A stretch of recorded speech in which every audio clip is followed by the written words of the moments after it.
नमस्कार, अभिवादन आपका। मैं दुर्गेंद्र चौहान हूं। राजनीति में परिवारवाद बहुत पुराना विषय है। देश में कई परिवारवादी क्षेत्रीय दल भी हैं जो प्रचंड बहुमत के साथ उन प्रदेशों में राज भी कर चुके हैं और कर भी रहे हैं। राष्ट्रीय स्तर पर भी कांग्रेस पर परिवारवाद के पोषक होने का आरोप भारतीय जनता पार्टी के शीर्ष नेता से लेकर इस पार्टी का वार्ड अध्यक्ष तक लगाता है। लेकिन क्या सारे दल इससे मुक्त हैं या फिर अपने अपने तरीके से ये दल परिवारवाद को परिभाषित कर रहे हैं? यूपी और उत्तराखंड के चुनाव में एक नए तरीके के परिवारवाद का अवतार हुआ है। मंथन में आज इसी अवतार पर बात।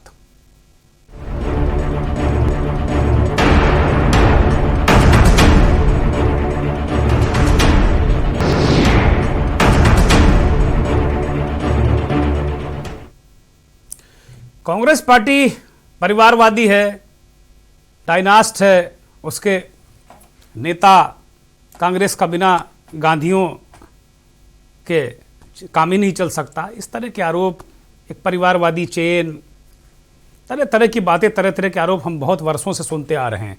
मुलायम सिंह ने अपने पूरे परिवार को राजनीति में लगा दिया, लालू ने लगा दिया, बहुत सारे नाम भारतीय जनता पार्टी के लोग लेते हैं। और अभी कोरोना के बढ़ने से ठीक पहले तक जो रैलियां हुई, चाहे मुख्यमंत्री हो, चाहे प्रधानमंत्री हो, चाहे भाजपा के अध्यक्ष हो, छोटा बड़ा हर नेता अपने अपने तरीके से परिवारवाद को बता रहा था कि भाई परिवारवादी पार्टियां हैं, चाहे समाजवादी पार्टी हो, चाहे कांग्रेस पार्टी हो, चाहे बहुजन समाज पार्टी हो। बहुजन समाज पार्टी हो, बहन कुमारी मायावती को भी उनके भतीजों और भतीजे के बेटे को लेकर कटघरे में भारतीय जनता पार्टी के नेता खड़ा करते रहे, लेकिन बहुजन समाज पार्टी पर यदा कदा ही भारतीय जनता पार्टी के लोग हमले करते रहे। लेकिन कांग्रेस पार्टी सबसे ज्यादा निशाने पर रहती है। अब एक नए तरीके का परिवारवाद, पिछले दिनों नरेंद्र मोदी जो भारत के प्रधानमंत्री हैं, उनको मैंने एक सभा में सुना था कि वो कह रहे थे कि भाई अगर किसी राजनीतिक दल के नेता का बेटा अगर योग्य है, जनता में काम करता है और उसको पार्टी टिकट देती है तो ये परिवारवाद नहीं है। उन्होंने एक अलग तरीके के परिवारवाद की परिभाषा दी, कहा यह परिवारवाद नहीं है। परिवारवाद यह है कि कांग्रेस जो पार्टियां लोग चलाते हैं, परिवार के लोग, वो परिवारवाद है। कांग्रेस, समाजवादी पार्टी, आरजेडी, ये परिवारवाद है। तो ये यहां से परिवारवाद की दो धाराएं और दो विचारधाराएं हुई। एक नए तरीके का परिवारवाद मोदी जी ने बताया कि भाई अगर नेता का बेटा टिकट मांग रहा, उसे टिकट मिलता तो ये परिवारवाद नहीं है। जो नेता पार्टियां चला रहे हैं, चाहे कांग्रेस पार्टी गांधी परिवार हो, चाहे समाजवादी पार्टी में यादव परिवार हो, बिहार का भी यादव परिवार हो, या जितने भी परिवार हैं, करुणानिधि का परिवार हो, जयललिता का तो कोई परिवार है नहीं, करुणानिधि का परिवार हो, वाईएसआर का परिवार हो, मतलब पूरे देश के जो राजनीतिक परिवार हैं उन पर बीजेपी के लोग निशाना साधते हैं और इसे अपने तरीके से परिभाषित करते हैं। प्रधानमंत्री ने खुद इस बात को कहा बड़ी मजबूती के साथ में। तो क्या यह परिवारवाद नहीं है? अब उत्तर प्रदेश का चुनाव आ रहा है, तब आ क्या रहा है, 10 फरवरी को मतदान होना पहले चरण का उत्तर प्रदेश में, 5 राज्यों में भी चुनाव है। तो परिवारवाद को लेकर तरह तरह के हमले, तरह तरह की चीजें हुई। अभी हाल में भारतीय जनता पार्टी और सरकार को छोड़कर गए केशव के ठीक उलट एक और मौर्य जी, स्वामी प्रसाद मौर्य, कहा गया कि वो बेटे के लिए टिकट मांग रहे थे, भारतीय जनता पार्टी ने उन्हें टिकट नहीं दिया, इसलिए वो सपा में चले गए। हो सकता ये बात सही भी हो और स्वामी प्रसाद मौर्य के बेटे भी वहां से, उत्कृष्ट मौर्य, समाजवादी पार्टी के टिकट पर चुनाव लड़ते नजर आए। लेकिन खाली मौर्य जी नहीं है, दूसरे मौर्य जी, केशव प्रसाद मौर्य, वो भी टिकट मांग रहे हैं अपने बेटे के लिए। कहीं ना कहीं उनका बेटा राजनीति में है, अच्छा खासा इंजीनियर है, लेकिन इंजीनियरिंग छोड़ के कह रहे हैं भाई वो सार्वजनिक जीवन में आ गया है, अब वो राजनीति करेगा, सेवा करेगा। राजनाथ सिंह जो भारत के रक्षा मंत्री हैं, उनका एक बेटा पंकज सिंह नोएडा से विधायक हैं ही, इस बार भी उनको टिकट मिल गया है। दूसरे बेटे नीरज सिंह लखनऊ उत्तरी और लखनऊ कैंट से दावेदार हैं टिकट के, उनके पोस्टर तमाम जगह लगे हुए थे। इसी तरीके से आप देखेंगे उत्तराखंड में, देखिए अभी कल ही पार्टी से बीजेपी ने निकाल दिया हरक सिंह रावत को। कहा गया कि वो अपनी बहु अनुकृति गोसाई के लिए टिकट मांग रहे थे, टिकट नहीं देने पे वो पार्टी विरोधी गतिविधियां कर रहे थे। यशपाल आर्य उत्तराखंड में भारतीय जनता पार्टी को छोड़कर चले गए। कहा गया कि आर्य साहब भी अपने बेटे के लिए टिकट मांग रहे थे। इसके अलावा बहुत सारे लोग जो दबे छुपे हैं, उसमें जगदम्बिका पाल हैं, बस्ती से बीजेपी के सांसद हैं, कभी कांग्रेस में हुआ करते थे, वो भी अपने बेटे के लिए टिकट मांग रहे हैं।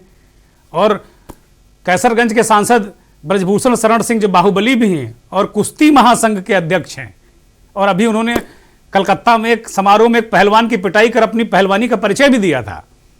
उनका बेटा प्रतीक भूषण गोंडा से विधायक है ही। इन सब तमाम, अब इनको क्या कहेंगे? इनको परिवारवादी नहीं कहेंगे, ये कहेंगे भाई इनके बच्चे राजनीति में बहुत फील्ड में बड़ा सेवा कार्य कर रहे हैं। कोरोना काल में निकलकर लोगों के लिए ऑक्सीजन का सिलेंडर ढो रहे थे ये लोग, जो ये नेताओं के पुत्र पुत्रियां हैं, बहुएं हैं। ये क्या कोरोना काल में लोगों के लिए सिलेंडर ढो रहे थे, इसलिए इनको टिकट दिया जाए? अब जो ये मसला कहां से शुरू हुआ? अंदर अंदर तो बहुत सारे नेता टिकट मांग रहे हैं, पिछले चुनावों में मिलते भी रहे हैं और आगे भी मिलेंगे। पंकज सिंह का भी टिकट हो गया है, लेकिन रीता बहुगुणा जोशी ने एक अलग तरीके का ट्विस्ट इस मसले को दे दिया। उन्होंने कहा कि भाई उनके बेटे मयंक जोशी लखनऊ की कैंट विधानसभा से काफी दिनों से सेवा कर रहे हैं, वहां लगे हुए हैं, मेहनत कर रहे हैं। रीता जी यहां पर विधायक रह चुकी हैं, कांग्रेस के विधायक रह चुकी हैं, बीजेपी के टिकट पर भी विधायक रह चुकी हैं। यह मयंक जोशी की तस्वीर है अपनी मां के साथ।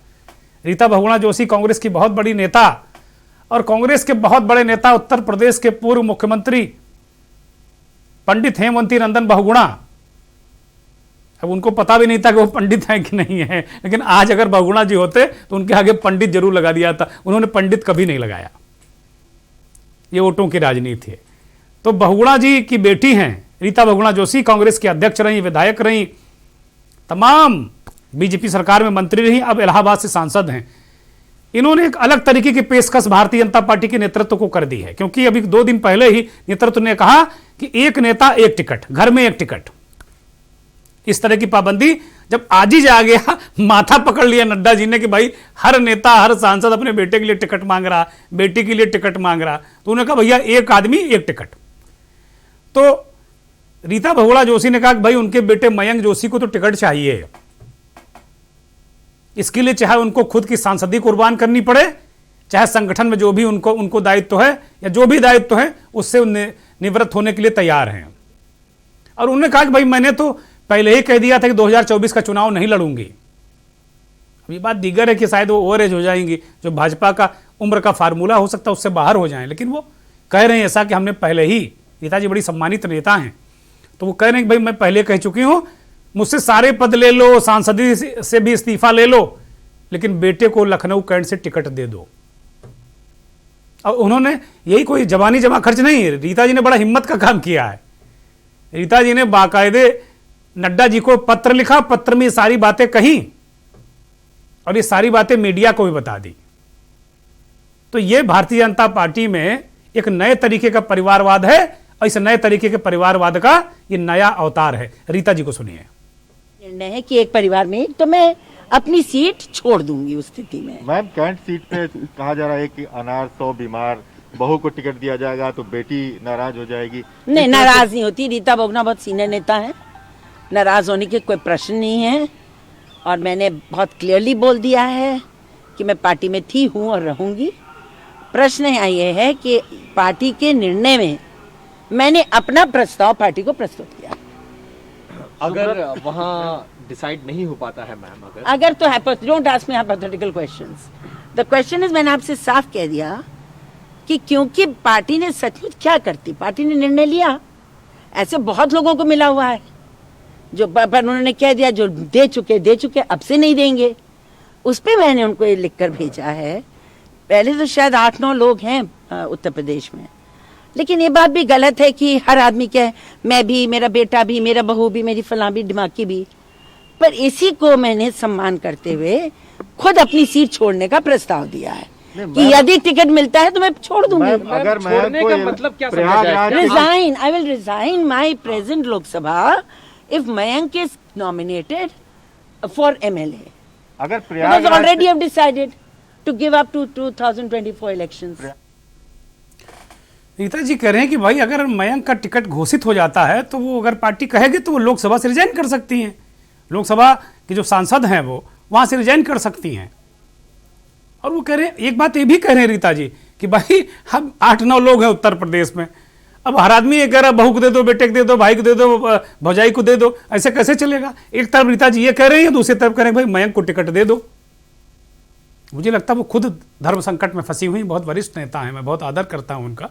वो खुद धर्म संकट में फंसी हैं कि बेटे का राजनीति में स्थापना कैसे हो, कैसे ये स्थापना हो, ये बड़ी बात। और ये सारे नेता जो अगली बार लोकसभा, कई सांसद हैं इसमें, जो भारतीय जनता पार्टी का जो फर्मा है, पैमाना है, वो जब 2024 का लोकसभा चुनाव होगा तो उसमें जो भी नेता उस पैमाने से, उम्र के उस पैमाने से ओवर जा रहे हैं, ओवर एज हो रहे हैं, वो सब चाह रहे हैं इस बार।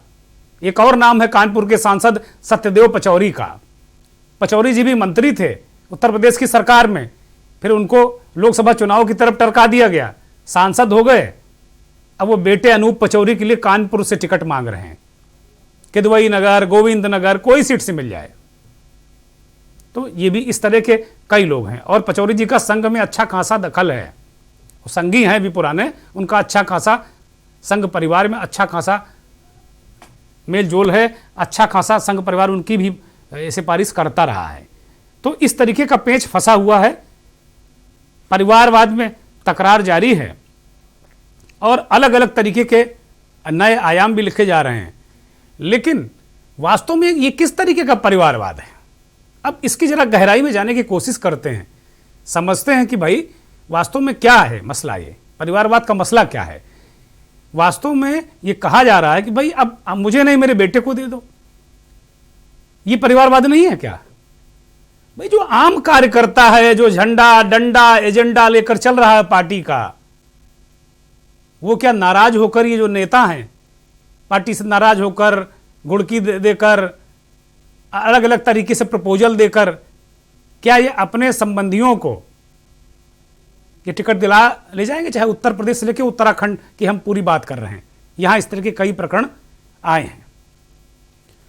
अब पार्टी नेतृत्व तो मुश्किल में है, इसमें कहीं कोई संदेह नहीं है। लेकिन जो पुत्र मोह है, औलाद का मोह, पुत्र हो या पुत्री, जो औलाद का मोह है ना, ये एक नए तरीके के परिवारवाद को इन दलों के अंदर जन्म दे रहा है।